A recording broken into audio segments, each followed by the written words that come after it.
Antoine Bueno, bonjour. Bonjour Natacha Vous Polony. êtes essayiste, vous avez eu pas mal de passages différents, vous avez exploré beaucoup de mondes, et d'ailleurs votre dernier ouvrage explorait les mondes futurs, il s'appelle Futur. Et là, vous revenez avec ce livre édité chez Flammarion, L'effondrement du monde n'aura probablement pas lieu. Alors, c'est évidemment une réponse à, disons, ce concept lancé par Pablo Servigne sur l'effondrement, qui a pris avec une rapidité assez frappante, parce que c'est quand même pas fréquent qu'un concept connaisse une telle popularité au point que tout le monde s'en saisit, au point que des sondages montrent que 65% des Français croient qu'il y aura effondrement. Alors, de quoi est-ce qu'on parle quand on parle d'effondrement ? Alors d'abord sur l'origine de la notion, il faut distinguer l'effondrement et la collapsologie. L'effondrement, en fait, c'est une notion qui est un petit peu ancienne, puisqu'elle date de 1972, un document qui est extrêmement important, qui est exactement le rapport Meadows, qui porte plusieurs noms, donc on peut s'embrouiller, rapport au Club de Rome, ça a été traduit en français par rapport halte à la croissance. Alors qu'est-ce qu'il nous dit ce rapport? Il nous dit que si on continue comme ça, avec le capitalisme, la croissance économique qui était déjà effrénée dans les années 70, eh bien au bout d'un moment, le système industriel allait s'arrêter et que tout allait s'effondrer. Ça veut dire quoi? Tout va s'effondrer, ça veut dire que tout d'un coup, on ne peut plus produire suffisamment d'aliments, la production industrielle de manière générale s'arrête, et la dernière courbe qui s'effondre, c'est la courbe de la population. Concrètement, ça veut dire quoi? Ça veut dire que si on n'a plus d'industrie, eh bien, il y a des milliards de personnes qui meurent. Voilà de quoi on parle depuis 1972. Alors, ce qui est nouveau, c'est la notion de collapsologie. Alors ça, effectivement, c'est extrêmement récent. Ça date du livre de Stevens et Servigne, qui est sorti il n'y a pas très longtemps, il y a quelques années. Et là, ils mettent une étiquette dessus sur l'étude de cet effondrement-là, une étude transversale qui réunit plusieurs sciences, voilà, une sorte de plateforme de réflexion sur la notion. Et c'est cette notion-là de collapsologie, qui a pris et qui maintenant est le label qui s'est développé dans les esprits. Collapse vient de... En fait, c'est un terme anglais, mais qui vient du latin à l'origine, et qui signifie en fait tomber en bloc. Voilà, c'est ça, tomber d'un coup, tomber en bloc. Et déjà, dans le nom du collapse, on a une incertitude, parce que est-ce qu'on parle de quelque chose, d'un événement qui est soudain, comme on peut l'avoir souvent en tête, ou est-ce qu'on parle au contraire de quelque chose qui s'inscrit dans le temps? Eh bien, dans les thèses collapsologistes, on a un petit peu les deux. Alors, pour répondre précisément à votre question, de quoi on parle quand on parle d'effondrement? On parle de ce que je viens de vous dire, c'est-à-dire d'un arrêt de l'industrie. L'industrie, ça a commencé avec la révolution industrielle il y a à peu près 2 siècles, et selon cette vision des choses, pour diverses raisons, on nous dit, eh bien, ça va s'arrêter, et comme nous sommes sous perfusion, nous vivons sous perfusion de l'industrie, ça va être un changement majeur, et beaucoup d'entre nous mourront. Voilà de quoi on parle quand on parle du collapse. Sachant que dans la tête des gens, en fait, quand on dit que 65% des Français, c'est d'ailleurs pas le peuple qui croit le plus en ça, ils sont à peu près... Les Italiens sont très forts aussi là-dessus. Dans la tête des gens, en fait, tout ça n'est pas très clair. C'est-à-dire qu'il y a l'idée qu'on ne peut pas continuer comme ça. Il y a l'idée que l'exploitation effrénée des ressources va poser un problème. Tout à fait. Vient se greffer là-dessus le fait que depuis déjà longtemps a été diffusée dans l'opinion cette idée que le pétrole, à un moment, ça va s'arrêter. Voilà, exactement. D'ailleurs, sans attendre que ça s'arrête naturellement et que les ressources ne soient plus là, nous sommes en train de dire qu'il faut limiter l'utilisation des hydrocarbures. Et je pense que c'est tout ça, en fait, qui se traduit dans la tête de beaucoup de gens par l'idée qu'il y a un moment où ça ne va pas marcher. Mais sans doute, il n'y a-t-il pas de scénario précis? Exactement. En fait. C'est tout à fait ça. Alors, l'un des buts que je poursuivais avec ce livre, c'est tout simplement d'éclairer la notion d'effondrement, de collapse, la collapsologie de manière générale, qui parle de tout ça en même temps et qui, de manière volontaire, entretient une forme de flou. Attention, quand je dis ça, je dénigre pas du tout leur travail, parce que c'est un travail qui est extrêmement intéressant et qui nous confronte à quelque chose qui est clé, je dirais même, qui est la première question qu'on doit se poser sur l'avenir. La notion d'effondrement, elle conditionne tout. Il est bien évident que si on s'intéresse à l'avenir, on ne va pas en parler de la même manière, selon qu'on croit qu'il va y avoir un effondrement ou pas. Si je veux vous parler, par exemple, de l'avenir du travail, s'il n'y a pas d'effondrement, ça sera peut-être les robots et l'intelligence artificielle. S'il y a un effondrement, ça peut être la charrue à bœufs. Donc la première question à se poser concernant l'avenir, c'est celle-ci. Et d'ailleurs, la notion d'effondrement, elle est au cœur de tous les récits d'avenir qu'on nous présente aujourd'hui, concrètement. effectivement, on peut tout articuler autour de ça. C'est-à-dire que vous avez des gens qui vous disent « c'est sûr ». L'effondrement, ça va avoir lieu. Ça, c'est les collapsologues et les survivalistes, hein, genre mise en pratique de la collapsologie, comment survivre dans un monde effondré. À l'opposé du spectre, vous avez des gens qui nous disent c'est n'importe quoi, ça n'arrivera jamais, tout va bien se passer. Ce sont les libéraux qu'on appelle cornucopiens, ça vient de la corne d'abondance, voilà, les transhumanistes, tous ces gens-là qui nous disent mais non, c'est n'importe quoi. Et puis au milieu, il y a un certain nombre de gens, dont je fais partie, qui disent oui, c'est possible. Ce sont des scénarios qu'on est obligé de prendre en compte. On ne peut pas les passer par pertes et profits. En revanche, ça n'est pas inéluctable. Un autre avenir, d'autres avenirs sont envisageables. Voilà, en gros, c'est ça le schéma global. Alors, pour revenir précisément à votre question, j'ai perdu le fil, c'était quoi ? La question, c'était sur le scénario possible, oui, voilà, les causes voilà. en fait. Parce que déterminer les causes, ça permet aussi de comprendre exactement. ce qui justement ne fonctionne pas dans notre système industriel, enfin capitaliste, industriel. Alors, je voulais, dans ce livre-là, justement, éclairer la collapsologie, parce qu'elle nous présente un tableau global qui paraît cohérent, mais qui mélange pourtant un tas de choses. Et par exemple, c'est exactement ce que vous dites, elle ne nous permet pas de comprendre par quel, au pluriel, mécanique, on aboutirait à un effondrement. Et quand on regarde les choses en détail, on découvre en fait quelque chose que les collapsologues, pour l'instant, ne nous expliquent pas, c'est qu'on parle potentiellement de 3 scénarios différents, qui ont des causes différentes, des temporalités différentes et des probabilités d'occurrence différentes. Donc ça, c'est très important, parce que je veux dire, on ne parle pas du tout de la même chose quand on parle de ces 3 scénarios. Alors, schématiquement, les 3 scénarios, c'est un scénario que j'appellerais l'arrêt cardiaque, c'est ce qu'on a le plus souvent en tête, c'est du jour au lendemain, tout s'arrête, et la cause principale de ce scénario, c'est la complexité. Ça peut être une crise financière, en gros, c'est la complexité du monde. Le monde, et c'est comme une horloge, elle est tellement complexe qu'il suffit qu'un tout petit rouage ne fonctionne plus pour que l'ensemble se mette à dysfonctionner. Ben là, c'est pareil, notre monde est tellement complexe que tout peut s'arrêter. L'arrêt cardiaque. Deuxième scénario, cause totalement différente, c'est celui de la panne sèche. Là, c'est la question des ressources. On manque de pétrole, par exemple, tout a été fondé sur le pétrole, donc c'est plus possible, donc on passe à un autre monde, une autre civilisation, c'est l'effondrement, où il n'y a plus de croissance économique. Tout est lié à la notion de croissance économique de toute façon. Et le troisième scénario, c'est celui de la cocotte minute, c'est celui du réchauffement climatique. Et donc là, la cause est différente, le réchauffement climatique, la temporalité aussi est différente, c'est une temporalité plus lointaine que les deux précédentes, et la probabilité d'occurrence, si on ne prend pas les mesures aujourd'hui qui s'imposent, est beaucoup plus forte que pour les deux précédents. Il faut bien voir que dans les problèmes environnementaux, pour avoir les idées claires, il faut voir qu'on peut les classer en 2 grandes catégories, voire 3. Les ressources, raréfaction des ressources, la pollution, la plus connue des pollutions étant la pollution de l'atmosphère au carbone, et puis une troisième catégorie de problèmes environnementaux qui sont les problèmes environnementaux mixtes, qui sont à la fois un problème de ressources et de pollution, qui s'alimentent les uns les autres, comme l'effondrement de la biodiversité qui fait intervenir les 2 notions. Sachant que c'est en effet ce scénario-là qui finalement est en train de s'imposer petit à petit, dans la mesure où on voit bien que le changement, la modification du climat est à l'œuvre, peut-être plus rapidement que ce qu'on imaginait jusqu'à présent. Pour autant, la question est de savoir quels sont les choix politiques face à ça, en fait. Oui. Et là aussi, vous avez cité les différentes possibilités, c'est-à-dire en gros le déni, hein, mais non, tout va bien, ça va bien se passer.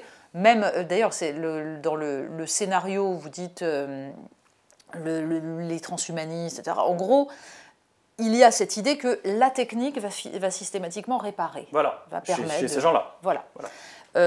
On est dans des idéotypes, hein, parce qu'il y a des transhumanistes qui reconnaissent tout à fait que la question environnementale est importante. Mais en tout cas, dans les idéotypes des principaux penseurs, de ceux qui ont le plus influencé le transhumanisme, effectivement, on trouve cette espèce de techno-optimisme qui nie la possibilité que tout se casse la gueule parce qu'on aura effectué une mésalliance avec notre environnement. C'est ça, parce qu'il y a des choses qu'on ne peut pas régler. Le progrès ne permet pas voilà, de régler. Exactement. Quand on a détruit, alors, on ne peut pas compter que sur le progrès, c'est une évidence. Dans les autres options, j'allais dire intellectuelles, face à cela, la question est de savoir en fait quels sont les points essentiels à mettre en avant. On voit aujourd'hui que la question des ressources énergétiques est au cœur des préoccupations. Ça passait totalement sous les radars jusqu'à présent. Tout le monde se fichait complètement. On pensait, il y avait cette idée qu'un jour il n'y aurait plus de pétrole. Oui, quand même. Globalement, dans l'opinion, ça ne passait pas. Aujourd'hui, il y a une prise de conscience. Est-ce que cette prise de conscience est vraiment claire? Est-ce qu'elle est suffisante sur les enjeux précis, sur la façon dont produire de l'énergie utilise de l'énergie, et donc c'est un arbitrage en fait sur la manière la plus efficace d'aller choisir telle ou telle énergie pour essayer de maintenir à peu près une société telle qu'elle est. Et enfin, dernier point, est-ce que, et c'est ce que vous expliquez, on ne va pas être obligé à un moment donné de changer radicalement. C'est-à-dire que finalement, votre option, elle est tout aussi, elle est révolutionnaire, même si elle n'est pas l'option... L'option de l'effondrement. Alors, il y a énormément de choses dans ce que vous avez dit. J'ai tout mixé. Voilà. Donc, alors, premier point, est-ce qu'aujourd'hui, le scénario, qui est le troisième, celui que j'ai appelé la cocotte minute, est dominant dans les esprits? Peut-être, mais pas forcément dans les esprits collapsologues. Alors, je m'explique. À chaque fois que vous avez une crise économique, on pense que c'est la der des der. Enfin, certains pensent que c'est la der des der et que c'est la preuve d'un effondrement qui relèverait du premier scénario, qui est un effondrement systémique lié à la complexité. On pourrait tout à fait imaginer qu'il y ait une énorme crise financière. Moi, je crois beaucoup qu'il y aura une crise financière et que cette crise financière soit si violente et si forte que cette fois-ci, le système économique global ne s'en remette jamais. C'est vraiment l'arrêt cardiaque. Donc ce scénario, il est quand même encore, il existe dans l'esprit de pas mal d'analystes. C'est plutôt des analystes économistes qui vont le défendre. Oui, et puis quand on voit l'état de la crise immobilière en Chine, ou ce voilà, genre de exactement. choses, Donc quand on traite de tous ces sujets-là, on est dans ce scénario-là. Donc il est quand même, il est peut-être pas aussi dominant, mais il est quand même pas du tout abandonné. Le scénario des ressources, il est d'autant moins abandonné que récemment, il y a un chercheur australien qui s'appelle Graham Turner et qui a confronté les projections du rapport Meadows, dont on a parlé au début, à la réalité. Et ses conclusions à lui, qui ont été remises en cause par la suite, mais je reste sur ses conclusions, c'est que le scénario le plus probable d'effondrement, c'est justement un scénario de raréfaction des ressources. Alors c'est vraiment la question du pic pétrolier, de savoir s'il est possible, à partir du moment où on n'aurait plus de pétrole. D'abord, la question, c'est est-ce qu'effectivement, on ne va plus avoir de pétrole? La plupart, voire la totalité des analystes, des spécialistes du sujet disent que oui, à un moment donné, il y aura un pic pétrolier, sachant que le pic pétrolier conventionnel pour le pétrole conventionnel a déjà eu lieu en 2006 et que c'est ce pic pétrolier, alors c'est ça qui a causé ou qui a engendré, déclenché l'exploitation du gaz de schiste qui est le non conventionnel. Mais en tout cas, le pétrole conventionnel aurait connu son pic en 2006 et c'est ce qui serait directement la cause de la crise de 2008 pour plein de raisons économiques. Je ne vais pas rentrer dans les détails. Mais donc, puisqu'il y a eu des pics pétroliers, c'est arrivé aux États-Unis, alors que ça avait été prévu à l'année près, presque. C'est arrivé à l'échelle mondiale pour le pétrole conventionnel. On pense que pour le pétrole de manière générale, c'est-à-dire conventionnel et non conventionnel, ça va arriver. Est-ce que ce pic pétrolier, ça va poser un grave, très grave problème à l'humanité? On peut défendre des arguments dans les deux sens. Donc la question des ressources, elle est quand même première. Et puis la question des ressources, c'est aussi celle, dans le cadre de la transition, des métaux. Parce que notre transition, qui est principalement, je parle de la transition énergétique, un passage de l'exploitation d'énergie fossile carbonée à l'exploitation d'énergie électrique, enfin de l'électricité, ce passage-là va nécessiter une quantité incroyable, incommensurable de métaux, et la question est de savoir si on va avoir assez de métaux pour la mener à bien. Et où est-ce qu'on les trouve? Puisque certains, par exemple, on pense au cobalt qui est distribué entre la Chine et le Congo, c'est-à-dire dans des endroits, tenu par des milices. Alors c'est deux problèmes parallèles qui sont différents. C'est la question de la disponibilité géophysique, en fait, globale, et la question de la répartition qui crée de nouvelles tensions ou de nouvelles problématiques de nature géopolitique. On troque une dépendance aux hydrocarbures contre une dépendance aux métaux pour effectuer cette transition. Ça, c'est clair. Et c'est la raison pour laquelle il est très difficile d'imaginer, moi, quand je dis l'effondrement n'aura pas lieu, je ne suis pas en train de décrire un monde merveilleux, tout rose et de verser dans l'angélisme. Oui, c'est ça. Attention, on n'est pas du tout sur le discours qui consiste à dire oui, ces écolos nous emmerdent. C'est absolument pas le cas, parce que je dis l'effondrement est possible déjà. Donc ça, de toute façon, l'effondrement n'aura probablement pas lieu. Tout est dans le probablement, évidemment. Voilà. Donc c'est possible, mais c'est pas inéluctable. Et le monde qui advient, à mon sens, va être très difficile. difficile, notamment pour ces raisons de disponibilité de la ressource. Il va y avoir des goulots d'étranglement extrêmement importants. Vous parliez de l'énergie, donc la transition énergétique vers l'électrification va être heurtée par ces goulots d'étranglement sur X matières premières. Ça peut être le cuivre, ça va être le lithium, ça va être le cobalt, etc. etc. Ça, c'est une évidence, on ne fera pas sans. Avec une parenthèse, enfin je reviens à un élément que j'avais pointé et qui est important et que sans doute beaucoup de gens n'ont pas en tête, qui est je le disais, l'énergie qu'il faut oui, pour capter une énergie. Par exemple, en gros, le rendement, pour le dire simplement, du pétrole a largement diminué oui. depuis les débuts de l'exploitation du pétrole jusqu'à aujourd'hui. Et c'est vrai, enfin, il faut se poser cette question-là oui. pour toutes les énergies qu'on exploite. Alors en fait, je rebondis sur ce que vous disiez aussi un petit peu avant. En fait, il faut bien comprendre que les 3 scénarios qui nous sont présentés aujourd'hui sont tous les 3 des scénarios révolutionnaires. Je crois que c'est à peu près là que vous vouliez me faire aller. Évidemment, le scénario de l'effondrement est révolutionnaire. Hein. Si tout s'effondre, c'est la révolution, il n'y a plus rien de pareil, ce n'est pas la peine d'épiloguer. L'autre scénario qu'on nous présente, c'est celui de la décroissance. Le scénario de la décroissance est un scénario de révolution presque au sens historique du terme, de révolution communiste, socialiste, c'est-à-dire on change tout, on met tout à plat, il y a un bien commun supérieur qui est de réduire la taille de l'économie, et pour ça, il faut faire une redistribution majeure ou tout collectiviser. Il n'y a pas d'autre solution. Et puis le troisième scénario, qui est mon scénario, qui est celui de la croissance durable, aujourd'hui c'est un mantra. On répète la croissance durable, croissance durable, croissance durable, mais on ne sait pas ce qu'il y a dedans très précisément, et on ne se rend pas compte non plus, ça c'est l'un des messages les plus importants que je veux faire passer, que ça aussi, c'est un scénario révolutionnaire. C'est-à-dire que quand on veut faire de la croissance durable, on ne fait pas du business as usual, c'est-à-dire on ne change rien pour ne rien changer pour oui, parce que la plupart des gens, quand ils entendent croissance durable, voilà, ils ont tendance à penser c'est la même chose, politique macroniste de l'environnement et ils n'ont pas l'impression que ce soit révolutionnaire. Pas du tout. Même la croissance durable est révolutionnaire, même la croissance durable change tout, notamment pour la raison que vous avez évoquée. C'est-à-dire que faire une transition énergétique, c'est troquer ce système énergétique qui est fabuleux. Les hydrocarbures, c'est merveilleux. Je sais que je vais me faire tacler quand on va entendre ça, mais c'est vrai, il faut le dire, historiquement, ça a été absolument merveilleux et c'était parfaitement rationnel de les exploiter. Aujourd'hui, les bénéfices qu'on tire des hydrocarbures commencent à être largement inférieurs aux risques qu'ils nous font encourir, donc il faut changer, c'est une évidence. En revanche, changer pourquoi ? On va changer pour un système qui va principalement être électrique.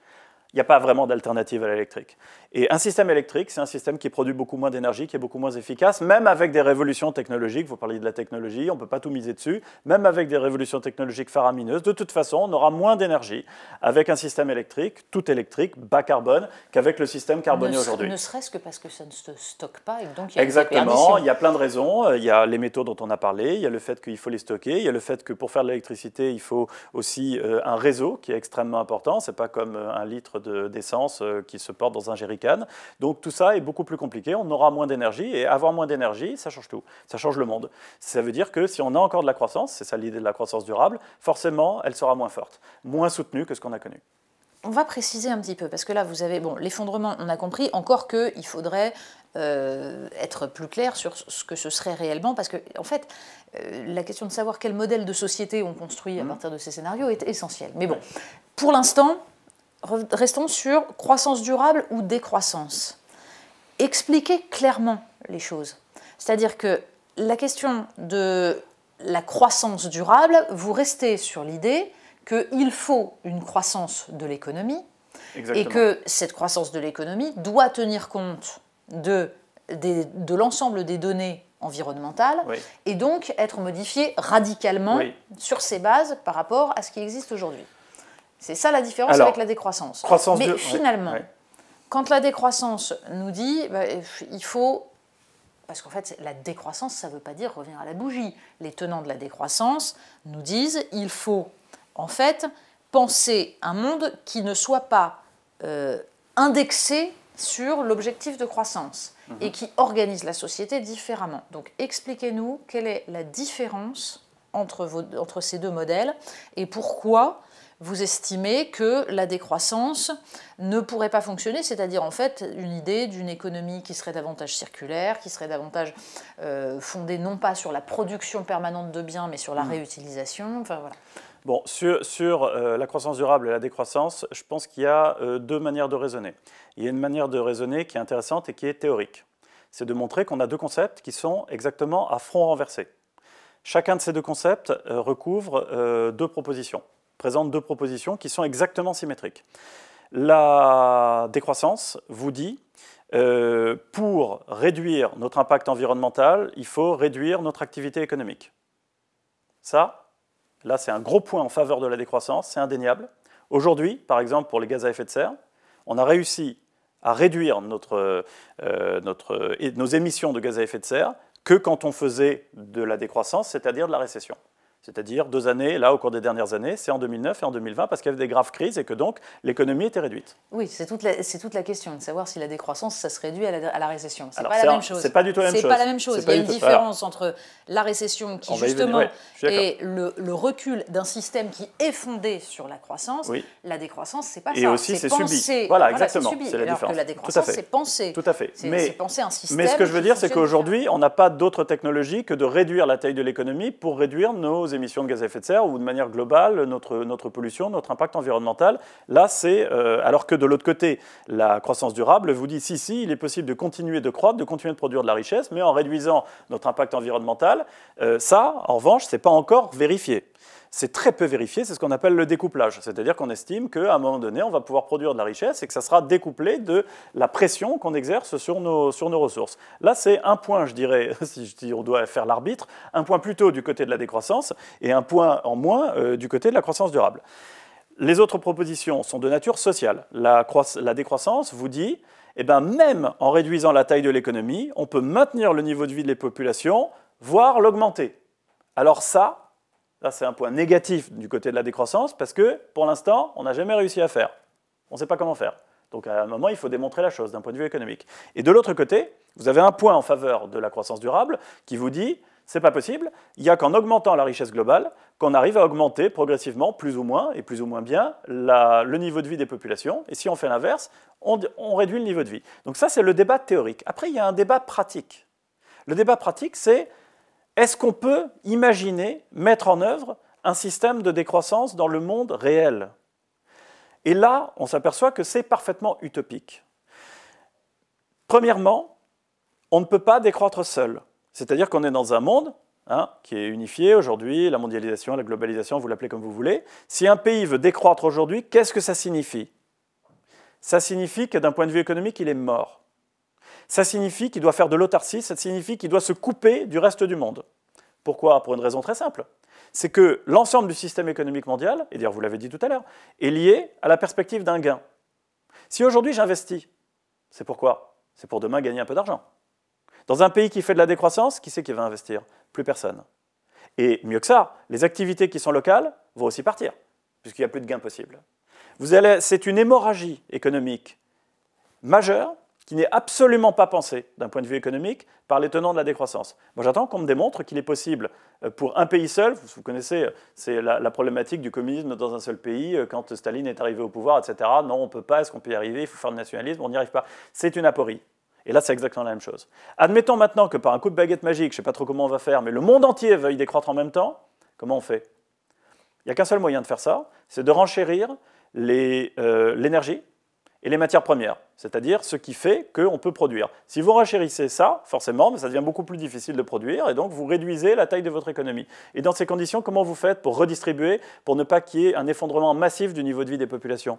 C'est pour ça que, je dirais, le discours totalisant qui consiste à dire il y a un modèle et c'est celui-là qui fonctionne me semble tout de même assez problématique. La question est de savoir vers quoi on se dirige en sachant qu'on n'arrivera jamais dans ce monde idéal et ce modèle en laboratoire. C'est ça, vous êtes en train de nous expliquer. C'est en labo. C'est exactement. La décroissance, c'est en labo. En revanche, il y a une bonne nouvelle, parce qu'il faut toujours en avoir une, c'est qu'il y a une notion qui peut être un pont entre les deux. Un pont entre la décroissance et la croissance durable, c'est la notion de sobriété. Oui, parce que j'allais venir, mais là, ce que vous nous expliquez, de votre idée de croissance durable, très bien. Mais ça signifie quoi? Quelle est la différence dans ces cas-là entre votre croissance durable et les libéraux qui nous disent oui, bon, d'accord, il y a un problème d'environnement, etc. Mais en fait, on peut s'en sortir, il faut une transition et ça va bien se passer. Oui. Il y a une différence fondamentale. C'est que quand un libéral vous dit il faut de la croissance pour pouvoir s'en sortir, il vous dit plus il y a de la croissance, plus la croissance est forte, plus cette croissance va alimenter un système différent qui la rendra durable. Et ça, malheureusement, c'est wishful thinking, hein, si vous me permettez cet anglicisme. Ça veut dire vraiment, on espère qu'on prend ses rêves pour des réalités, parce qu'il n'y aura absolument pas de transition environnementale sans volontarisme politique aussi. On ne peut pas miser que sur le marché, que sur la technologie, c'est pas possible. Enfin, c'est totalement irréaliste. Attends, j'ai perdu mon fil. Le fil, c'est la différence entre le discours libéral voilà, un peu conscient et votre projet, votre proposition de croissance durable. La croissance durable dit que forcément, pour la durabiliser, il faut une croissance faible. Moi, en fait, je suis un tenant, non pas de l'état stationnaire comme l'était le rapport Meadows, mais de la croissance faible. D'abord parce que d'un point de vue purement économique, il y a plusieurs facteurs qui feront qu'on aura du mal à l'échelle mondiale à avoir une croissance aussi soutenue que celle qu'on a connue durant la seconde moitié du XXe siècle. Il y a ne serait-ce que l'effet rattrapage des pays dits en développement aujourd'hui. Cet effet rattrapage fait que globalement la croissance va s'essouffler. Et puis ensuite, la crise environnementale elle-même va énormément peser sur la croissance. Et enfin, la transition environnementale elle-même va consister à brider la croissance en effectivement augmentant et programmant le coût, le prix de l'énergie, surtout des énergies carbonées évidemment, de l'eau, des matières premières de manière globale pour pouvoir contenir l'impact qu'on peut avoir et forcer à un passage vers une autre forme de croissance. C'est ça la différence entre... Ouais.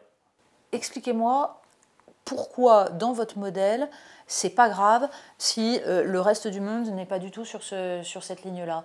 Parce que là aussi, c'est la même chose. Vous nous dites, on va assumer d'avoir une croissance faible, avec des bouleversements, on va y venir, mais extrêmement précis, parce que ça veut dire malgré tout des interdits sur certains types de production, ça veut dire un volontarisme politique extrêmement fort. D'accord, dans le monde actuel, vous faites comment ? Si, là, ne serait-ce que dans le cadre de l'Union européenne, je ne vois pas bien comment on fait, mais quand vous avez d'autres zones mondiales qui, elles, sont dans un principe de production toujours aussi puissant et avec des échanges et des flux qui sont ceux que nous connaissons. Comment ça marche ? C'est très simple.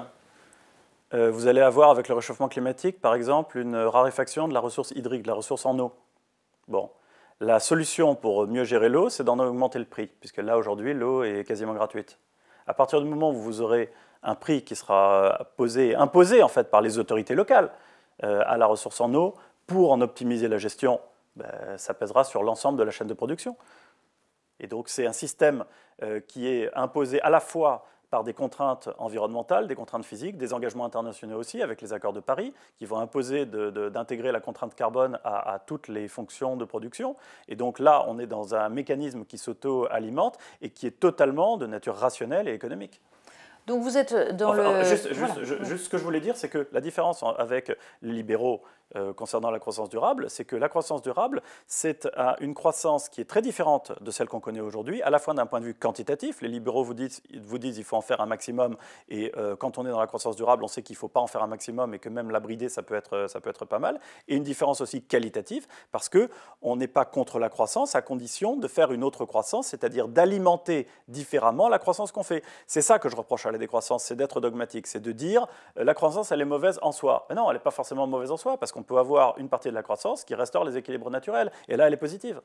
Oui, alors justement, la question, c'est comment vous faites dans un système qui reste un système consumériste, parce que c'est bien ça, le principe du capitalisme actuel, c'est qu'il est consumériste.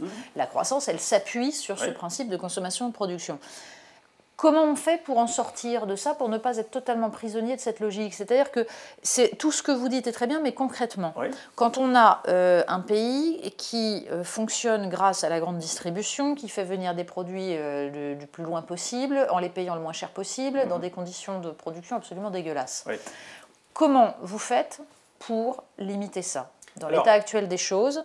Et comment vous expliquez aux gens, écoutez, c'est très simple, mais vous allez arrêter de consommer des vêtements fabriqués en Chine, des produits agricoles bourrés de pesticides, voilà. Alors, premièrement, j'ai pas de baguette magique. Il faut bien expliquer que c'est quand même la question à 1000 euros. C'est la chose la plus complexe du monde. Et l'une des raisons pour lesquelles les collapsos marquent de gros points dans l'esprit des gens, c'est que comme on a un système complexe, on a aussi un système qui est complexe à faire bouger. C'est ce qu'on appelle les verrous systémiques. Il y a plein de raisons pour lesquelles on n'a pas du tout envie de bouger. Et puis, faire évoluer un monde aussi compliqué, par définition, c'est très compliqué. Personne ne dirige le monde, donc personne ne peut le réformer. Maintenant, il faut essayer d'aller un petit peu plus loin et d'être un petit peu positif. Vous avez un truc qui s'est passé récemment, qui est quand même quelque chose d'assez important, c'est Patagonia. Patagonia, c'est un mec, tout d'un coup, qui dit tous les profits de mon entreprise vont aller pour des actions environnementales. Pourquoi il fait ça? Parce qu'il est convaincu de la chose, et aussi parce que derrière, il y a une évolution des mentalités. C'est-à-dire qu'il y a une pression du consommateur, du citoyen, il y a une pression aussi de nature politique vis-à-vis des gouvernants, et ça aboutit quand même à un certain nombre de résultats. Quand vous faites en sorte que tous vos profits soient fléchés sur de la décarbonation, c'est plutôt pas mal pour la décarbonation, et puis ça change complètement le modèle du financement des entreprises. Parce que ça veut dire que les actionnaires ne vont plus avoir de dividendes si tous les profits sont fléchés là. Ça veut dire que le mode de fonctionnement de l'économie est radicalement changé si ça se généralise. Ça, c'est un changement du capitalisme fondamental, c'est sa définanciarisation, et on sait que la financiarisation du monde est un facteur de complexification d'effondrement et aussi de contre-jeu écologique, puisqu'on spécule sur les matières, on spécule sur le carbone, etc., etc. Ça n'aide absolument pas et ça aggrave même la situation écologique. Donc voilà un biais. Par ailleurs, si vous faites les accords de Paris, vous donnez un prix au carbone, évidemment, puisqu'il y a des objectifs de décarbonation. C'est-à-dire que vous intégrez le carbone dans la fonction de production. Si derrière, en plus, vous donnez un prix à l'eau, à l'énergie carbonée, de manière globale, aux métaux, parce qu'il y a un manque de métaux, etc. Là, vous changez complètement la matrice des entreprises et on passe d'une économie du produit, je suis propriétaire de mon smartphone, à une économie de l'accès. Je donne accès à un smartphone, la personne qui loue un service, le service d'accéder à un smartphone, mais il n'en est pas propriétaire. Et là, vous êtes toujours dans une logique capitaliste, avec la logique de l'accès. Mon intérêt, c'est de faire du profit en louant un maximum de smartphones, mais plus en les vendant. Vous êtes toujours dans une logique capitaliste, mais qui, d'un point de vue écologique, est beaucoup plus vertueuse. Parce que mon intérêt, en tant qu'Apple qui loue des smartphones, c'est plus d'avoir un smartphone qui tombe en rade au bout de 2 ans pour qu'on puisse en racheter le plus possible. Mon intérêt, c'est au contraire de revoir mon client le moins possible avec un smartphone qui est hyper résistant, qui peut durer le plus possible, et d'entendre parler de mon client uniquement quand l'appareil tombe en rade, mais le moins possible. Et mon intérêt, c'est aussi de le recycler. Et donc là, on fait du gagnant-gagnant, c'est-à-dire qu'on fait de la croissance durable que j'appelle forte, où l'intérêt capitalistique même de l'entreprise, ça devient aussi l'intérêt de l'environnement. Mais votre modèle est extrêmement appuyé sur l'idée de progrès technologique et sur l'idée qu'on va pouvoir aussi étendre les ressources, par exemple l'exploration spatiale, etc., qui permettrait, selon vous, de sortir de l'idée d'un monde fini dans lequel on va se retrouver. Alors là, quelle est la différence avec le modèle des transhumanistes? Alors là, la différence, c'est que c'est une question d'échelle temporelle. Pour les transhumanistes, la science et la technologie vont pouvoir nous sortir de toutes les impasses, y compris écologiques, dès maintenant, et ça va aller bien, ça va aller très vite, tout va bien se passer, comme dirait Gérald Darmanin. En fait, ce que moi je dis, et ce que je pense que les durabilistes disent, c'est que la crise actuelle est une crise de croissance. C'est-à-dire qu'on arrive à un moment de l'histoire de l'humanité où il n'y a que 2 possibilités. Soit on revient à un stade infraplanétaire, on réduit, c'est ce que disent les décroissancistes d'ailleurs, on réduit, puis on revient donc à un mode de vie qui n'implique pas de mettre en cause, de menacer les grands équilibres de la planète, donc on reste à un stade infraplanétaire. Soit on passe, au contraire, c'est ce que j'appelle de mes voeux, à un stade supraplanétaire, c'est-à-dire à un moment où on sera capable d'ouvrir le jeu, en fait, aux ressources spatiales, et de pouvoir les exploiter pour sanctuariser les ressources planétaires. On n'y est pas encore, contrairement à ce que pourraient dire les transhumanistes. Donc il y a cette période intermédiaire, qui est une période qui s'entend, et alors là je fais vraiment de la prospective, qui s'étend de maintenant jusqu'à peu près à la fin du siècle, les années 2080, 2100, où peut-être, si on a de la croissance et si tout ne s'effondre pas, on pourra prétendre à ce type de développement qui serait une bénédiction d'un point de vue environnemental. On ne le dit pas beaucoup, mais la conquête spatiale est avant tout une planche de salut écologique. Et donc, entre les deux, il faut mettre en place ce modèle-là, qui est un modèle qui va nous imposer de faire attention avec les ressources dont on dispose effectivement. Autrement dit, ce que nous dit le rapport Meadows, c'est qu'il n'y a pas de croissance infinie dans un monde aux ressources finies. Et ce que moi je dis, c'est qu'il peut y avoir une croissance infinie dans un univers aux ressources infinies. Mais pour ça, il faut commencer à exploiter les ressources de l'univers. Oui, enfin, il faudrait là essayer de visualiser réellement la société dont vous nous parlez. Parce que ce qu'on peut reprocher aux collapsologues, c'est de jamais nous expliquer réellement comment ça marche leur monde. C'est-à-dire dans leur monde, il y a quoi? Il y a des villages avec des communautés humaines où on a chacun son potager, où on se partage les biens, etc. J'ai toujours pas compris exactement comment on y arrivait, si ces sociétés-là étaient réellement démocratiques, ce sur quoi j'ai un énorme doute. Alors, vous, concrètement, comment on arrive à ça politiquement? Comment on arrive à l'imposer? Ensuite, comment on arrive à faire comprendre, enfin à donner envie aux gens de se dire que l'exploration spatiale, ça va permettre d'exploiter des ressources alors qu'ils voient qu'on a déjà massacré la planète en exploitant et on va leur dire bon, tout va aller bien, on va aller exploiter ailleurs. Alors déjà, ce n'est pas du tout la même chose d'exploiter des ressources ici-bas, sur le plancher des vaches, sachant qu'on est dans une oasis, sur une oasis avec des écosystèmes extrêmement complexes qui sont là parce que c'est le fruit d'une évolution de millions et de millions d'années, et d'aller prendre d'un côté ça, et de l'autre côté aller prendre les ressources en nickel d'un gros caillou qui flotte dans l'espace. Hein. D'un point de vue éthique, on comprend que voilà, on ne parle pas vraiment de la même chose. Hein. Si on présente aux gens cette alternative en leur disant vous préférez quoi, qu'on massacre des colonies de lézards et de termites pour aller ouvrir une mine de terre rare dans tel ou tel coin de la planète, ou bien qu'on aille prendre un caillou pour avoir les mêmes ressources, je pense que les gens ils vont vite faire leur choix. Hein. C'est pas très compliqué. Il faut quand même comprendre que notre monde c'est un truc un peu extraordinaire où il y a de la vie, quoi. Ailleurs il n'y a rien du tout, c'est stérile. Hein.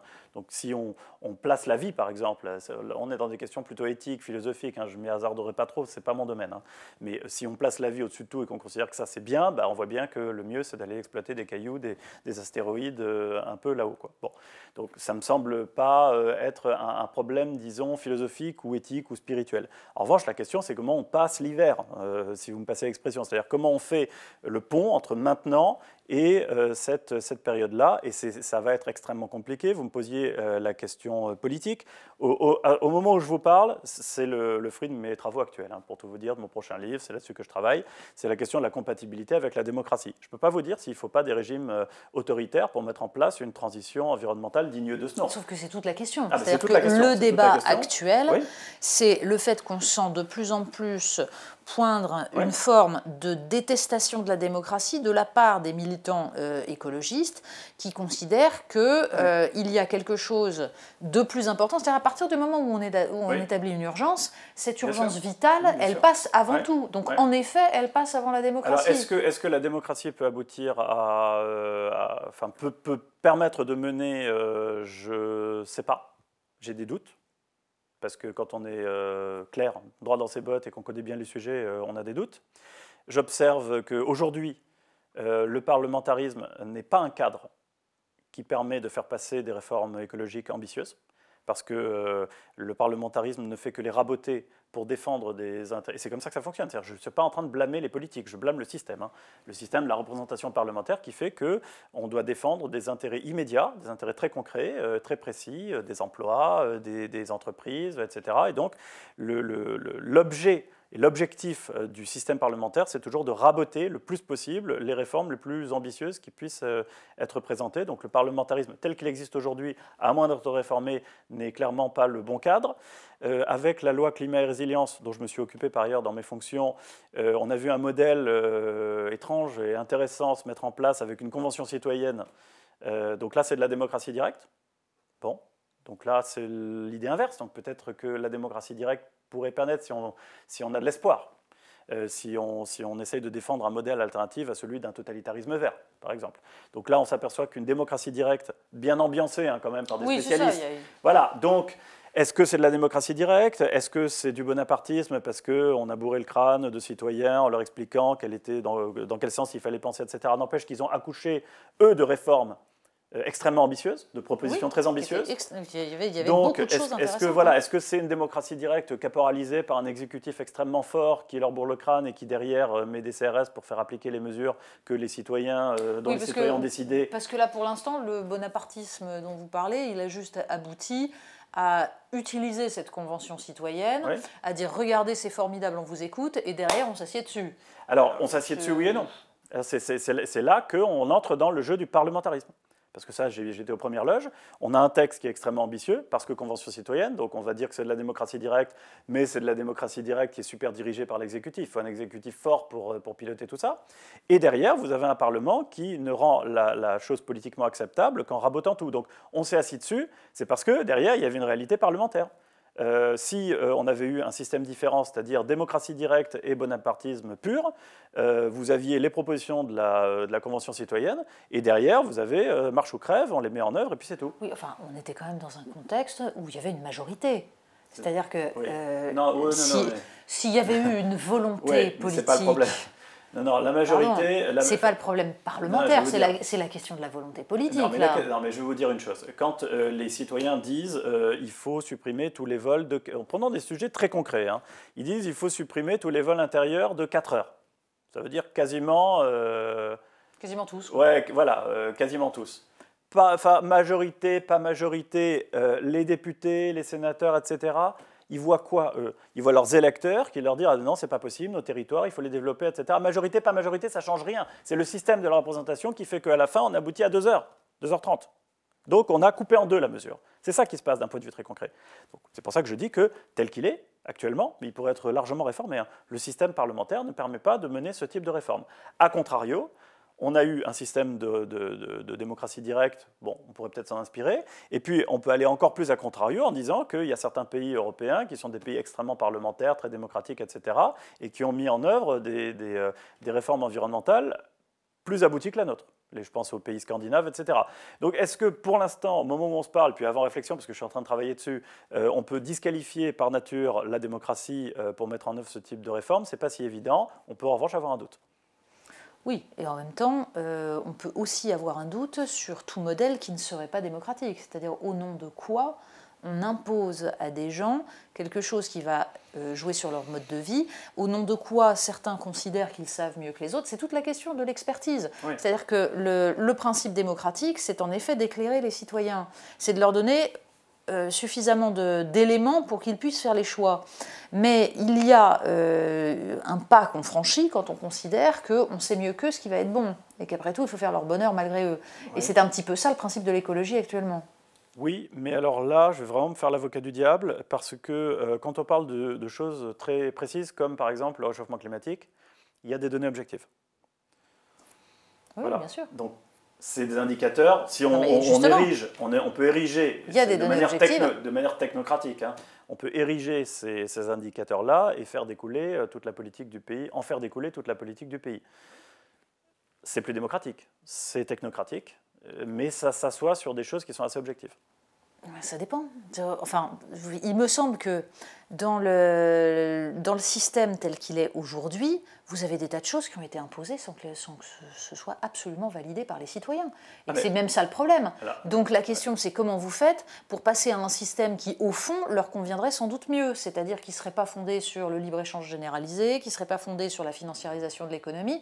Voilà, ça a été imposé de façon non démocratique. Oui, mais alors là on ouvre une boîte de Pandore, c'est-à-dire qu'un autre débat qu'on ne pourra pas trancher là maintenant, surtout avec le temps qui nous est imparti, de savoir quelle est la réalité démocratique de nos systèmes. Rien, fondamentalement, n'a été directement validé par le peuple. Ça, on est totalement d'accord. Ça, j'en ai parlé abondamment dans un autre livre qui s'appelait No Vote, qui était un manifeste pour l'abstention, qui démontait le système de la représentation tel qu'il existe aujourd'hui en France et en Europe. Et je suis totalement d'accord avec vous. C'est un grand jeu de dupes, de manipulation. Mais quand on parle de démocratie, on parle aussi d'autre chose. On parle de l'état de droit. Ça, c'est encore autre chose. C'est-à-dire la possibilité d'avoir des droits et des libertés, de pouvoir les défendre et de ne pas être contraint dans ces... dans ce cadre la démocratie, non, mais c'est pas que l'état de droit, c'est l'articulation entre l'état de droit et la volonté du peuple. C'est l'équilibre qui se forge entre les deux. On en est très loin là. C'est bien pour ça que je ne considère pas notre système comme authentiquement démocratique. Absolument pas. Voilà. Mais du coup, ce qui me... Comment dire, les questions que je me pose quand je vous lis, c'est justement de savoir comment on fait pour installer ce qui peut être considéré comme positif dans votre modèle dans un système qui est entièrement verrouillé par des intérêts, des lobbies. Je veux dire, là, très concrètement. Qu'est-ce qu'on fait? Mis à part aller avec votre livre gentiment en espérant que le monarque républicain vous entendra et orientera sa politique dans ce sens-là, on fait quoi? Ah non, non, c'est pas rien du tout. Parce que s'il y a eu la Révolution française, c'est parce qu'il y a eu les Lumières. Autrement dit, la première chose à faire, c'est changer les mentalités. Alors c'est la chose qui est la plus difficile, la plus impalpable, parce que quand est-ce que vous savez si vous avez influencé les mentalités, où elles en sont, etc. Mais c'est la base de tout. Parce qu'à partir du moment où vous aurez et on l'observe déjà, une véritable demande d'un point de vue environnemental, où vous aurez une pression de cette nature-là, la machine peut se mettre en branle. Ce n'est pas du tout utopique ce que je dis. Les accords de Paris, ils existent, et les accords de Paris n'existeraient pas s'il n'y avait pas eu en 1972 le rapport Meadows. Ils existent aussi parce qu'après, il y a de la réelle politique, c'est-à-dire qu'il y a des chocs concrets, des chocs réels qui forcent à agir. Pourquoi est-ce qu'on a fait des économies d'énergie, on a fait de l'efficacité, on a fait du nucléaire, on a fait du gaz, plutôt que de continuer avec le pétrole? Parce qu'il y a eu les chocs pétroliers. Les chocs pétroliers, on va les retrouver. À partir du moment où vous aurez le pic pétrolier, à partir du moment où vous aurez des contraintes dans l'approvisionnement des métaux géopolitiques, vous en parliez tout à l'heure, etc. Donc il y a les deux. Il y a à la fois l'évolution des mentalités qui fait pression sur l'ensemble des gouvernants, et puis il y a aussi la réalité de manque et de besoins qui font qu'on va être obligé d'aller dans un modèle ou dans un autre. La guerre en Ukraine.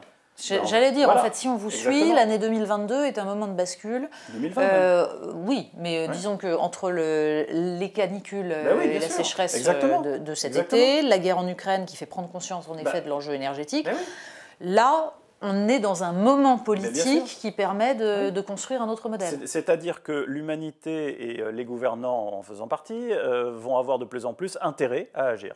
C'est l'intérêt bien compris qui fait toujours bouger les choses. Cet intérêt-là, soit pour des raisons de pur calcul politicienne, et là on est dans la question de l'évolution des mentalités, du consommateur, pour reprendre un terme collapso, bobo, je ne sais quoi, ça joue, ça existe, et c'est pas à passer par pertes et profits. Une Greta Thunberg, elle a un impact. Ça peut être un repoussoir, mais ça peut être aussi un impact positif pour un certain nombre de personnes, dans un certain nombre de conditions. Et puis par ailleurs, il y a les impératifs très très concrets qui sont liés à maintenir un niveau de vie, maintenir un cadre de pouvoir, ce dont on vient de parler, la réelle politique. Oui, sauf que pour qu'il y ait la révolution, il faut qu'il y ait les lumières, mais la révolution, elle aboutit en fait à la terreur et les excès des sans-culottes. En général, une révolution, elle bascule, ce sont les plus radicaux et ceux dont le discours est le plus simple qui se font entendre. Alors, là, aujourd'hui, des radicaux et des gens avec un discours simple, il y en a beaucoup sur ces questions-là. Oui. Bon, soyons clairs. Plus on tardera à mettre en œuvre dans notre cadre parlementaire, de la représentation, etc., des mesures écologiques ambitieuses, plus on tardera à faire ça, plus on courra le risque de voir émerger, ce à quoi je crois beaucoup, c'est des régimes bleus et verts. C'est-à-dire à la fois identitaires et écolo-identitaires. Voilà, repliés dans un monde dans lequel, moi, perso, je n'ai pas très envie de vivre. Bon, il y a une réalité politique derrière ça. Est-ce que pour autant on va mener la transition qui s'impose? Je suis pessimiste. Je ne le crois pas. Je crois qu'on sera encore malheureusement assez loin du compte et que c'est la réalité géophysique qui va nous mener à prendre des mesures assez radicales qui seront pour le coup des mesures technologiques. Là, je pense au réchauffement climatique et plus précisément à la géo-ingénierie. C'est-à-dire que je ne crois pas qu'on y échappe un jour ou un autre. Ça, je sais que je vais me faire démonter parce que c'est vraiment la bête noire des collapsos de manière générale, de dire qu'à un moment donné, de manière technologique, on sera obligé de retirer du carbone de l'atmosphère physiquement. Oui, vous expliquez tout le principe de... Voilà, quelque chose qu'on sait déjà faire. C'est une technologie qui existe, mais qui n'est pas compétitive. Donc, on pourrait résumer la problématique du réchauffement climatique en disant qu'on dispose aujourd'hui d'une technologie et on a 50 ans pour la développer à l'échelle industrielle. Oui, en fait, ce que vous nous dites, c'est qu'il va falloir non seulement s'adapter au réchauffement climatique tel qu'il est, penser un système qui soit à peu près vivable avec ça, pour éviter que ça n'empire, mais qu'en tout cas, l'adaptation fait partie des... Alors, il y a deux concepts, c'est l'atténuation et l'adaptation. L'atténuation, c'est comment réduire au maximum, on parle toujours du réchauffement climatique, ces émissions de gaz à effet de serre pour que le phénomène ne devienne pas incontrôlable. Et l'adaptation, c'est de l'autre côté de la barrière, en se disant, de toute façon, le mal est fait, les températures ont déjà augmenté de 1,1 degré, même si on s'arrête du jour au lendemain d'émettre des gaz à effet de serre, il y a un effet de latence et donc on dépassera les 1,5 degrés. Et puis de toute façon, si on continue comme ça, on va arriver plutôt à un monde à 3 degrés. Donc à un moment donné, il va falloir s'adapter. Il faut voir que l'atténuation et l'adaptation, c'est des enjeux différents selon qu'on se situe au nord ou au sud. Au nord, le principal enjeu, parce qu'on est le plus gros émetteur, c'est l'atténuation. Au sud, le principal enjeu, parce qu'ils émettent peu de carbone, c'est de commencer à s'adapter, parce que c'est eux qui vont se prendre le réchauffement en pleine figure les premiers. Donc, pour conclure, Antoine Bueno, si on veut résumer, ça ressemble à quoi le monde que vous nous proposez très concrètement? Alors, que je propose, moi je propose pas grand-chose, mais disons, à quoi pourrait ressembler un monde en transition, puisque c'est ça dont on parle, c'est une transition qui est triple, hein. C'est une transition énergétique, une transition industrielle vers la circularité et une transition agricole. C'est un chantier monumental et ça ne se fait pas par un claquement de doigts, ça va prendre des décennies. En gros, ça s'échelonne de maintenant. J'espère qu'on peut considérer que c'est en cours. En termes énergétiques, je crois qu'on peut dire que ça a un petit peu commencé. Donc de maintenant jusqu'à peu près les années 2050 à 2070. C'est un monde qui va être très différent du nôtre, dans lequel, là je reprends des propos que vous allez reconnaître, c'est la fin de l'abondance énergétique, on en a parlé. Un monde dans lequel on a moins d'énergie, c'est un monde qui soit produit moins, donc fait moins de croissance, soit produit de manière très très différente et dans lequel on va être obligé de faire de l'efficacité. Mais l'efficacité se heurte à ce qu'on appelle l'effet rebond, c'est-à-dire que quand vous gagnez de l'efficacité, c'est comme une hydre, vous produisez de la croissance ailleurs et donc ce que vous gagnez d'un côté, vous le perdez de l'autre. Pour ça, il faudra mettre en œuvre des mesures d'augmentation des prix de l'énergie et de l'eau, des métaux, etc. Et donc accompagner ça, c'est indissociable de mesures sociales de redistribution. Il faut bien comprendre que la politique environnementale, elle est absolument indissociable de la question sociale parce que c'est un jeu de vases communicants. Ce n'est pas du tout un hasard si les derniers remous sociaux qu'on a connus, les plus violents en France, étaient directement liés, je pense aux gilets jaunes, aux bonnets rouges, à des questions des taxes environnementales, c'est-à-dire qu'il y a un jeu de vases communicants. La facture sociale peut être extrêmement importante si on n'est pas capable d'accompagner ces transformations-là. C'est un monde dans lequel l'entreprise va devoir elle-même, parce que là je fais donc les politiques publiques de manière globale, je viens d'en parler, l'entreprise, elle va aussi changer si elle flèche tous ses profits sur des actions environnementales pour se verdir parce qu'il y a une demande des consommateurs, parce qu'il y a une pression aussi réglementaire qui est liée aussi aux traités internationaux, etc. Un environnement qui change, un capitalisme qui s'oriente du produit vers l'accès, c'est plus du tout les mêmes entreprises, c'est plus les mêmes intérêts, c'est plus le même rapport aux choses, c'est plus le même rapport à la consommation. Et donc j'en viens maintenant aux consommateurs et aux citoyens qui lui aussi va devoir radicalement changer, même s'il ne faut pas compter sur lui, parce que ça c'est très hypocrite. En fait, c'est les structures qu'il faut principalement changer. La capacité d'action des individus, elle est assez faible, si ce n'est dans la pression politique qu'on peut exercer, mais nos vies quotidiennes vont être extrêmement différentes. On va hésiter à bouger, c'est-à-dire on ne va plus utiliser les transports de la même manière. On va réfléchir de manière environnementale de plus en plus, donc pour chaque instant de notre vie. L'ensemble des changements que cette mutation implique est difficile à percevoir, donc ça apparaîtra au fur et à mesure qu'on la mettra en œuvre, mais de toute évidence, on va vers un monde qui est extrêmement différent. Écoutez, on verra le délai d'arrivée de ce monde-là. C'est-à-dire que ce qui nous paraît normal aujourd'hui va de plus en plus être considéré comme superflu. Et c'est là qu'on en vient à ce pont entre la croissance durable et la décroissance, qu'est la sobriété. La sobriété, ça va être notre capacité, sans vouloir absolument ne plus faire de croissance, mais à supprimer un certain nombre d'activités pour des raisons environnementales. Voilà. Merci beaucoup Antoine Bueno. Donc, je le rappelle, ça s'appelle « L'effondrement du monde n'aura probablement pas lieu ». C'est chez Flammarion. Et le probablement, en fait, dépend de nous. Exactement. Merci. Merci à vous.